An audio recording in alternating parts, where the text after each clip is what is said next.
아침 묵상에 오신 여러분들을 환영합니다. 하나님께서 우리에게 또 새날을 주셨는데요. 이 새날을 통해서 또 새로운 은혜로 오늘 하루 우리의 삶을 지켜주시고 인도하시고 보호하실 줄 믿습니다. 이렇게 아침 묵상으로 시작할 수 있게 허락하신 하나님께 감사드리고요. 이 아침 묵상을 통해서 또 필요한 은혜를 또 하나님께서 필요한 축복을 우리의 각 사람의 삶 가운데 허락하시리라 믿습니다. 오늘은 계속해서 기도원의 말씀에 대해 살펴보고 있는데요. 300명만 남았더라 라는 제목을 가지고 사사기 7장 1절부터 18절까지 말씀을 좀 더 살펴봤으면 좋겠습니다. 우리 9절 말씀 같이 한번 읽어볼까요? 같이 읽도록 하겠습니다. 그 밤에 여호와께서 기드온에게 이르시되 일어나 진영으로 내려가라. 내가 그것을 내 손에 넘겨 주었느니라. 예, 지금 하나님께서는 미디안과의 전쟁을 지금 앞두고 있어요. 미디안과의 전쟁을 앞두고 하나님께서 기드온에게 군사를 3만 명에서 300명으로 줄이라고 이야기하죠. 100분의 1밖에 1%밖에 이제 남지 않은 거예요. 그런데 그 밤에 또 나타나서 기드온에게 명령하신 게 있어요. 그건 뭐냐면 일어나 진영으로 내려가라 이렇게 되어 있는데 이거는 적진이에요. 적진. 그러니까 미디안 진영으로 내려가라 명령하신 거예요. 그렇다면 왜 그 밤에 미디안 진영으로 내려가라 했을까요? 그 이유를 알기 위해서는 우리가 계속해서 좀 살펴봤으면 좋겠는데요. 뒤에 12절 말씀 같이 한번 읽어볼까요? 같이 읽도록 하겠습니다. 미디안과 아말렉과 동방의 모든 사람들이 골짜기에 누웠는데 메뚜기의 많은 수와 같고 그들의 낙타의 수가 많아 해변의 모래가 많음 같은지라. 미디안 진영은 돌아갔어요. 가봤더니만 미디안이 그 당시 아말렉과 동방에 있는 사람들과 함께 연합군을 형성하고 있었죠. 그런데 그 수가 어떻다고 그랬어요? 메뚜기같이 많았고 낙타수만큼 많았고 해변의 모래만큼 많았다. 얼마인지 모르겠지만 엄청난 숫자임을 우리는 알 수가 있어요. 어제 우리가 그런 걸 살펴봤잖아요. 하나님께서 기드온에게 너가 숫자를 줄여라 라고 이야기를 했어요. 왜냐? 숫자를 의지하지 말라는 거예요. 만약에 그들이 우리 3만 명이나 모였네? 야 이제 해볼 만해 라고 숫자를 의지하고 아마 싸움에 갔으면 졌을 거예요. 왜요? 숫자는 미디안이 훨씬 많았기 때문이에요. 3만 명을 도저히 감당할 수 없는 숫자였어요. 모래같이 많다고 그러잖아요. 결국에 숫자를 의지하지 말라고 이야기한 거예요. 그래서 숫자를 줄이라고 한 거예요. 그럼에도 불구하고 이 많은 사람들을 본 기드온의 심정은 어땠을까요? 여러분 생각해 보세요. 적군이 이렇게 많아요. 우리 숫자가 3만 명이 돼도 뭐예요? 될까 말까인데 300명으로 줄여놨어요. 이 싸움이 될 거라고 생각할까요? 안 될 거라고 생각할까요? 그럼 왜 하나님께서는 기드온에게 이 적진에 가서 이것을 보라고 이야기했을까요? 기드온을 낙심시키기 위해서, 정말 그 마음에 실망감 안겨주기 위해서 그랬을까요? 그렇지가 않아요. 우리 계속해서 13절과 14절 말씀을 같이 한번 읽어보았으면 좋겠습니다.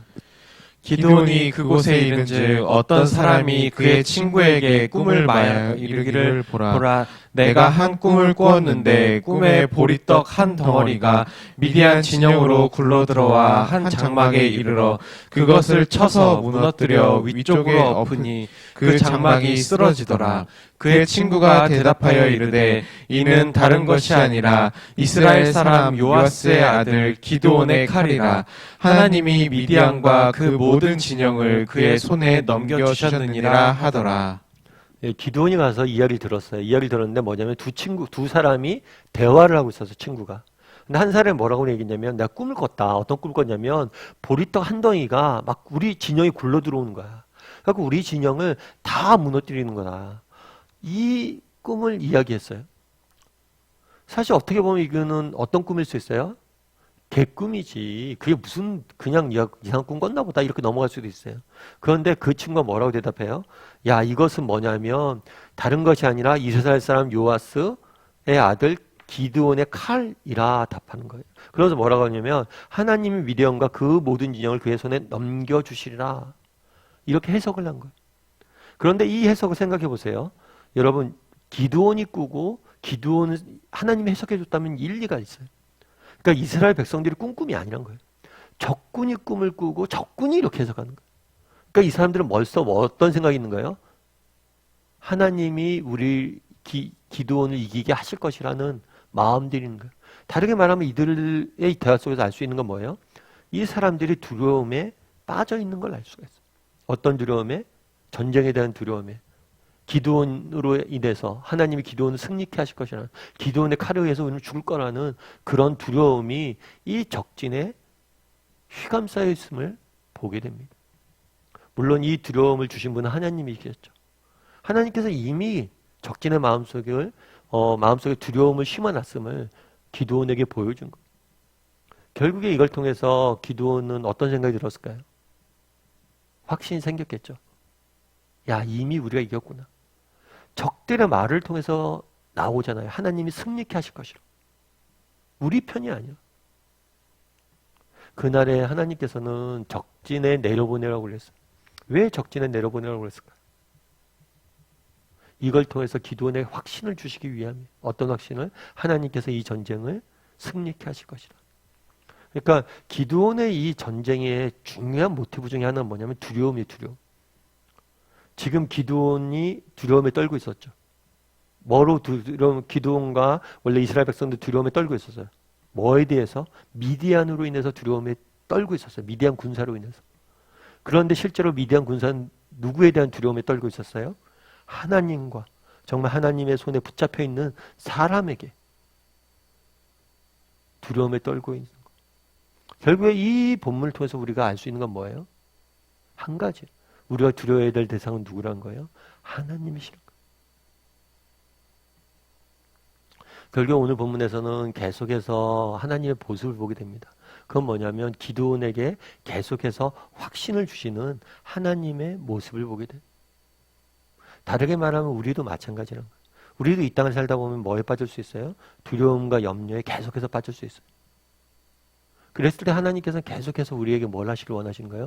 이 두려움과 염려와 불안으로부터 우리를 자유케, 정말 이것들로부터 우리를 지키기 위해서 하나님께서 우리를 만지시고 우리 가운데 일하시길 원한다는 거예요. 여러분, 사하라 사막 아시죠? 사하라 사막에 보면 예전에 사하라 사막에서 레빈이라는 사람이 이 사하라 사막을 탐험할 때가 있었어요. 그런데 사하라 사막을 탐험하다가 어느 마을을 발견합니다. 그런데 이 마을은 굉장히 낙후된 마을이에요. 그래서 마을 사람들을 가서 발견했는데 너무 낙후돼 있고 무엇인가 먹고 사는 것도 부족하고 늘 너무 안쓰러운 거예요. 그래서 물어봤어요. 아니 왜 여기서 계속 사냐? 다른 곳에 가서 도움을 구하거나 딴 데 가면 먹을 게 많은데. 그랬더니 그 사람들이 그런 얘기를 하는 거예요. 저희가 이 마을로부터 떠나려고 늘 노력을 했대요. 그런데 늘 이렇게 마을을 떠나서 가다 보면 어느새 다시 마을로 돌아와 있다고. 이거를 이제 사막이나 이런 데는 어떻게 되냐면 윤회 방황이라는 게 있어요. 내가 앞으로 계속 가는 것처럼 느껴지는데 사실은 돌다 보면 뭐예요? 같은 자료, 원을 그리면서 방황하게 돼 있는 현상들이 있대. 그래서 이 레빈이 이 사람들에게, 이 청년, 여기 있는 사람들에게 뭘 가르쳐줬냐면 북극성을 활용하는 방법들을 알려줬어요. 밤에 갈 때 북극성의 위치를 보고 쫓아가는 거죠. 그래서 방향을 찾는.